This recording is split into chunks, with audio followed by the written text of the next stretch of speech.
தோழர் சண்முகம் அவர்கள் உள்ளிட்ட அனைவருக்கும் என்னுடைய வணக்கத்தை தெரிவித்துக் கொள்கிறேன். பாலஸ்தீனத்தை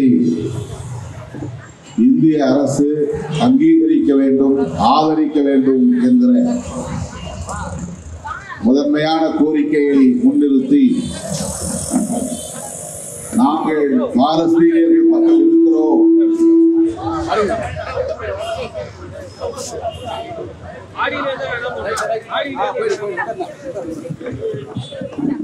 நாங்கள் பாலஸ்தீனம் பக்கம் இருக்கிறோம், அங்கே நடக்கிற இனப்படுகொலையை கண்டிக்கிறோம் என்று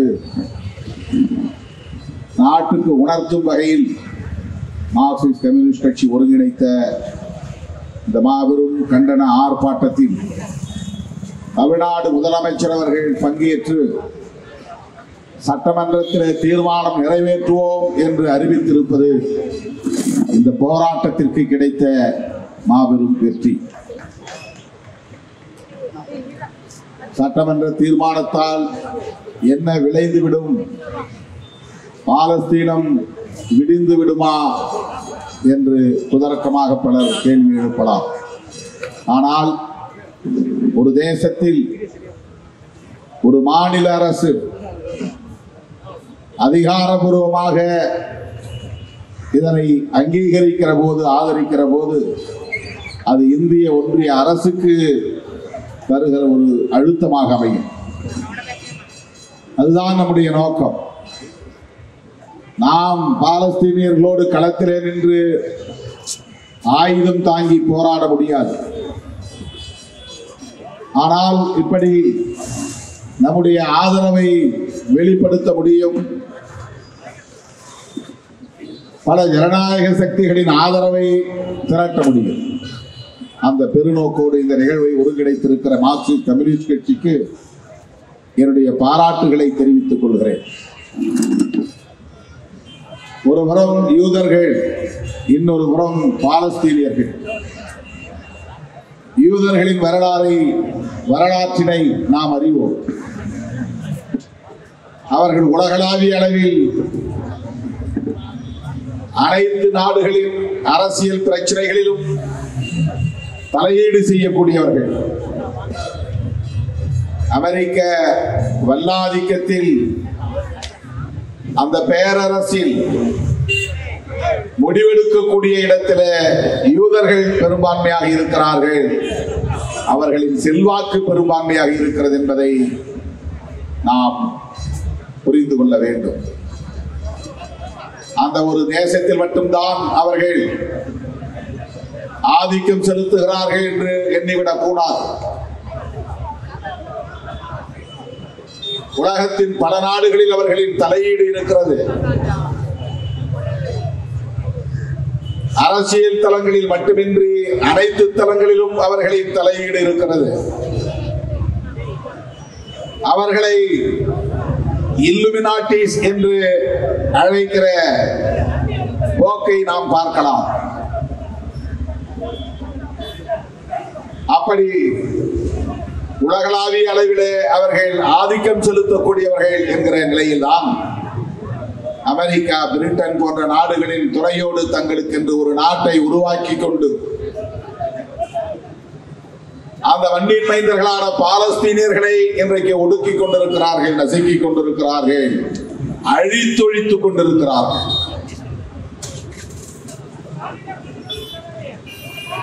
ஐநா பேரவையிலே 143 நாடுகள் பாலஸ்தீனத்தை அங்கீகரித்தும் கூட இஸ்ரேல் ஆணவம் பிடித்து அதை ஏற்க மறுக்கிறது என்றால் அதற்கு அமெரிக்கா, இங்கிலாந்து போன்ற வல்லரசுகளின் துணைதான் காரணம். ஆகவே இந்த எதிர்ப்பு என்பது அமெரிக்கா, பிரிட்டிஷ் போன்ற ஏகாதிபத்திய நாடுகளின் ராணுவ தலையீடுகளை, அரசியல் தலையீடுகளை எதிர்ப்பதாகும். இந்த புரிதலோடு தான் நாம் கைகோர்த்து களத்தில் இருக்க வேண்டும். அங்கே 66,000 பேரை படுகொலை செய்து விட்டார்கள். குழந்தைகள், பெண்கள், நோயாளிகள், முதியவர்கள், மாற்றுத்திறனாளிகள் என்று ஈவிரக்கமில்லாமல் படுகொலை செய்கிறார்கள்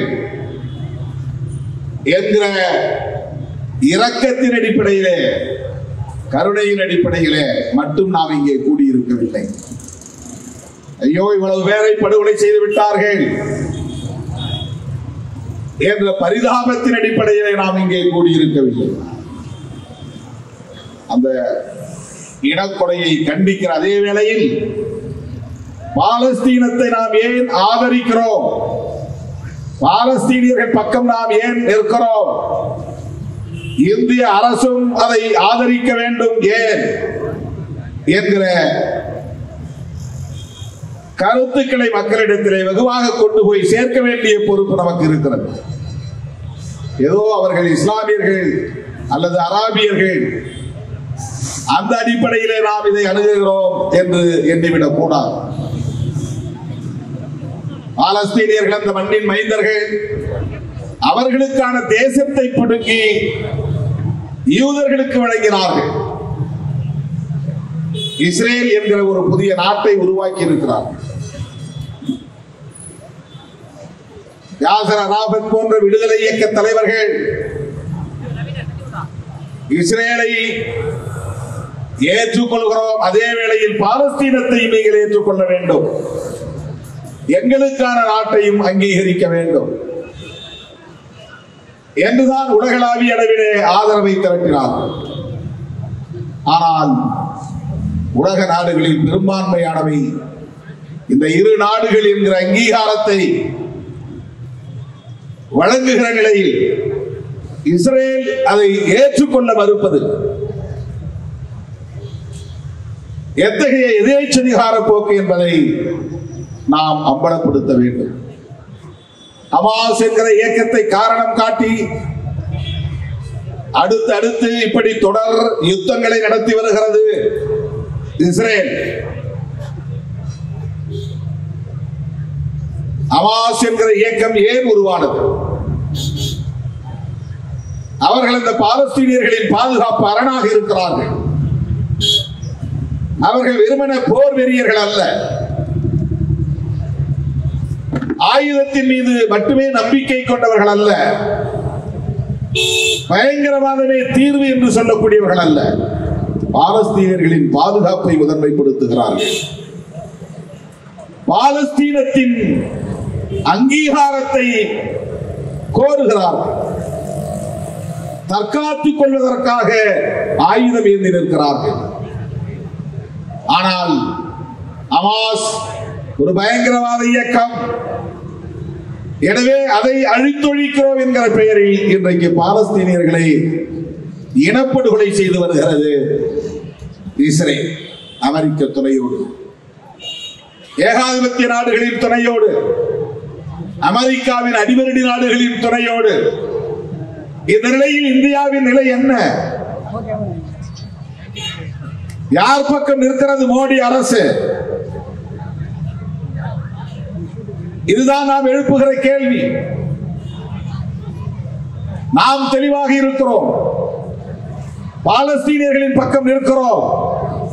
இந்திய அரசும் வெளிப்படையாக பாலஸ்தீனியர்களின் பக்கம் நிற்க வேண்டும், அந்த தேசத்தை அங்கீகரிக்க வேண்டும், இஸ்ரேல் வல்லாதிக்கத்தை எதிர்க்க வேண்டும், கண்டிக்க வேண்டும், நாடாளுமன்றத்தில் தீர்மானம் நிறைவேற்ற வேண்டும்.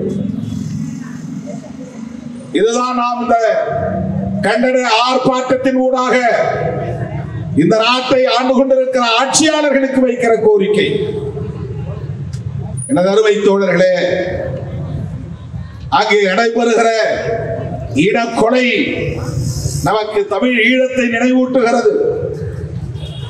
அங்கேயும் லட்சக்கணக்கான மக்கள், குழந்தைகள், முதியவர்கள், மாற்றுத்திறனாளிகள், கர்ப்பிணி பெண்கள் என்று ஈவிரக்கமில்லாமல் படுகொலை செய்யப்பட்டார்கள். அங்கேயும் அமெரிக்கா உள்ளிட்ட 22 நாடுகள் சிங்கள பேரின எதேச்சதிகார ஆட்சியாளர்களுக்கு ஆதரவாக நின்றார்கள், கைகோர்த்து நின்றார்கள். அதற்கும் அவர்கள் சொன்ன காரணம், LTTE என்பது ஒரு பயங்கரவாத இயக்கம், அதை அழித்தொழிக்கிறோம் என்கிற பெயரில் அந்த இனத்தை அழித்தொழித்தார்கள். இந்த இன அழித்தொழிப்பை தமிழ்நாட்டில் இருக்கிற எல்லா கட்சிகளும் நாம் எந்த பாகுபாடும் இல்லாமல் கண்டித்தோம். நம்முடைய ஆதரவை ஈழத் தமிழர்களுக்கு வெளிப்படையாக தெரிவித்தோம். ஆனால் டெல்லியிலே ஆட்சி மாற்றம் நிகழ்ந்தும் காங்கிரசுக்கு பதிலாக பாரதிய ஜனதா கட்சி ஆட்சி பீடத்திலே அமர்ந்தும் அவர்களின் நிலைப்பாடு மாறவில்லை. அவர்கள் தமிழ் ஈழத்திற்கு எதிராகவும் அல்லது தமிழ் ஈழ தமிழர்களுக்கு எதிராகவும் இன்றைக்கும் இருக்கிறார்கள். இந்த அரசியலை நாம் புரிந்து கொள்ள வேண்டும். நாம் நாட்டு பிரிவினை வெறி கொண்டவர்கள் அல்ல, தேச பிரிவினையை ஊக்கப்படுத்தக்கூடியவர்கள் அல்ல, பயங்கரவாத இயக்கங்களை ஊக்கப்படுத்தக்கூடியவர்கள் அல்ல. ஆனால் தேசிய இன முரண்பாடுகளை கூர்மைப்படுத்த வேண்டும் என்பதிலே உடன்பாடு உள்ளவர்கள். ஒவ்வொரு தேசிய இனத்திற்குமான சுயநிர்ணய உரிமையை ஆதரிக்கக்கூடியவர்கள். அவர்கள் தங்களுக்கான இறையாண்மையோடு தனித்து வாழ வேண்டும், இயங்க வேண்டும், ஆள வேண்டும் என்று முடிவெடுக்கக்கூடிய அதிகாரமும் உரிமையும் பெற்றவர்கள் என்பதிலே நமக்கு உடன்பாடு உண்டு. அந்த புரிதலோடு நாம் இங்கே ஈழத்தமிழர்கள் பிரச்சனையையும் அணுக வேண்டியிருக்கிறது. எனவே வெறும் அடையாள அரசியல் என்கிற அடிப்படையிலே இஸ்லாமியர்கள் பாதிக்கப்படுகிற பாலஸ்தீனர்கள், அராபியர்கள் பாதிக்கப்படுகிற பாலஸ்தீனர்கள் என்கிற அந்த அடிப்படையிலே மட்டும் நாம் இங்கே நிற்கவில்லை. அவர்களுக்கான தேசம், அவர்களுக்கான பிறப்புரிமை, மேற்கு கரை மற்றும் காசா ஸ்ட்ரிப் அது ஒரு சின்ன பகுதி, பாண்டிச்சேரியை விட சின்ன பகுதி. அந்த இரண்டு நிலப்பரப்பையும் கூட பாலஸ்தீனமாக ஏற்றுக்கொள்ள முடியாது என்று இஸ்ரேல் ஆதிக்கம் செய்கிறது என்று சொன்னால் இதை ஜனநாயக சக்திகளாக இருக்கிற நம்மை போன்றவர்கள் வேடிக்கை பார்க்க முடியாது. அதன் அடிப்படையில் மார்க்சிஸ்ட் கம்யூனிஸ்ட் கட்சி முன்னெடுத்திருக்கிற இந்த ஒரு மகத்தான மக்கள் இயக்கத்தை, வெகு மக்கள் இயக்கத்தை விடுதலை சிறுத்தைகள் கட்சி ஆதரிக்கிறது. இது குறித்து முன்னெடுக்கக்கூடிய அனைத்து முயற்சிகளுக்கும் விடுதலை சிறுத்தைகள் கட்சி ஒற்ற துறையாக இருப்போம், களத்தில் கைகோர்த்து நிற்போம் என்பதை சொல்லி பாலஸ்தீனம் விடுதலை பெறட்டும், சுதந்திர பாலஸ்தீனம் அமையட்டும், அதற்கு அனைத்து தரப்பு ஜனநாயக சக்திகளோடும் சிறுத்தைகள் கைகோர்த்து நிற்போம் என்பதை சொல்லி வாய்ப்புக்கு நன்றி கூறி முடிக்கிறேன். நன்றி, வணக்கம்.